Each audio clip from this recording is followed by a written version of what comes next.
మా ఫాదర్ కోరిక మేడం. ఎందుకంటే మా ఫాదర్ వచ్చేసి ఫార్మర్. చిన్నప్పటి నుండి వాళ్ళు ఎవరు చదువుకోలేరు. అందుకే మమ్మల్ని ఇప్పుడు చదివిస్తూ మమ్మల్ని ఐఏఎస్ కావాలి అని వాళ్ళ యాంబిషన్ మేడం. మాకు ఇట్లా కష్టం అవుతుంది కదా, చదువుకుంటామో లేదో, అసలు మాకు సంబంధించింది ఏదైనా ఉందో లేదో అని అనిపించింది. ఆ తర్వాత ఈ స్కూల్కి వచ్చినాక నాకు అర్థమైంది మేడం, నాతో పాటు చాలామందే ఉన్నారు, ఇంకా నేను బాధపడాల్సిన అవసరం లేదు, భయపడాల్సిన అవసరం లేదు అనిపించింది.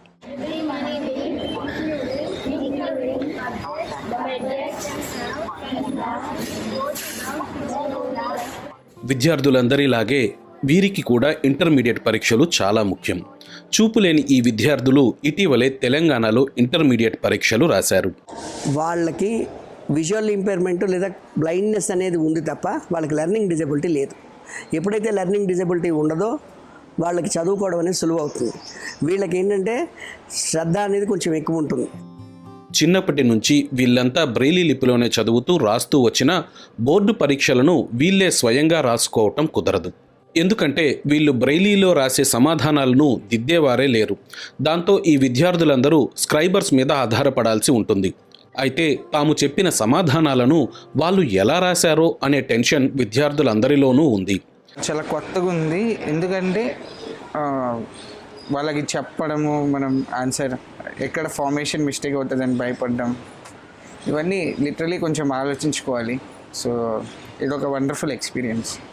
ఐ థింక్ మేము సెల్ఫ్గా రాసేది ఈజీ. ఎందుకంటే అప్పుడు ఏ తప్పున్నా కరెక్ట్ ఉన్నా అప్పుడైతే తెలియదు, కాసేపు సర్వైవ్ అవ్వచ్చు. సో అంటే మ్యాక్సిమం అంతా ఓకే, బట్ అప్పుడే ఈజీగా ఉంటుంది కొంచెం, అండ్ ఫీల్ ఉంటుంది ఓకే సెల్ఫ్గా రాస్తున్నాం కదా ఎగ్జామ్ అని. ఇంటర్మీడియట్ పరీక్షలు రాస్తున్న అంధ విద్యార్థుల సంఖ్య గత కొన్నేళ్లుగా పెరుగుతూ వస్తోంది. ఇంటర్మీడియట్ బోర్డు వివరాల ప్రకారం తెలంగాణలో ఇంటర్మీడియట్ చదువుతున్న చూపులేని విద్యార్థుల సంఖ్య 2021-2022లో 422 మందికి పెరిగింది. వీరిలో 223 మంది ఫస్ట్ ఇయర్లో, 199 మంది సెకండ్ ఇయర్లో ఉన్నారు.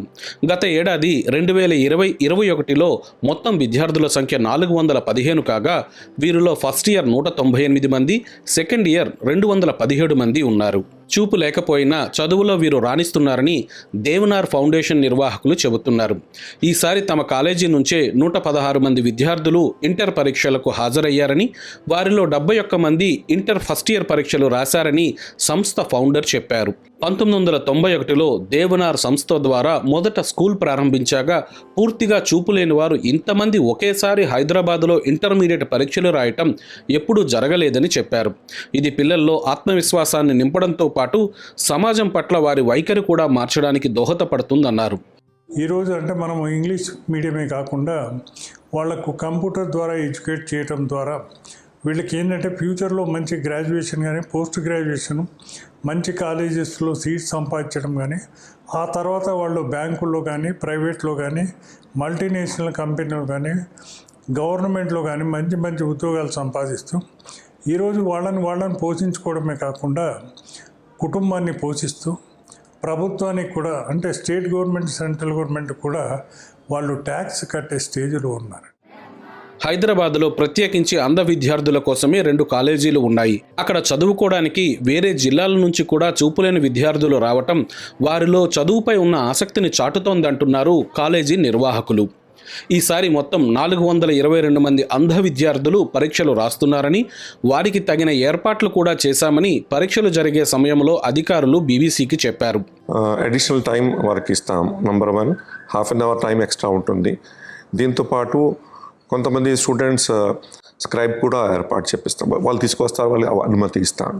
దాదాపు మా దగ్గర 2 బ్లైండ్ స్టూడెంట్స్ కాలేజ్ ఉన్నాయి. ఆ కాలేజ్లో వాళ్ళకి జంబ్లింగ్ పద్ధతి అప్లై కాదు. అంటే ప్రతి కాలేజ్ పిల్లలకి వేరే కాలేజ్కి పంపిస్తాం మనం, కానీ ఈ బ్లైండ్ స్కూల్ చిల్డ్రన్కి అక్కడనే ఏర్పాటు చేస్తూ ఎగ్జామ్ నిర్వహిస్తాం. Instead of half an hour 1 hour time propose చేపించినాను. ఎగ్జామినేషన్ పేపర్ ఏదో ఉన్న నార్మల్ చిల్డ్రన్కి ఉన్నాయి, స్పెషల్ ఏబుల్డ్ చిల్డ్రన్కి కూడా అదే పేపర్ ఉంటుంది.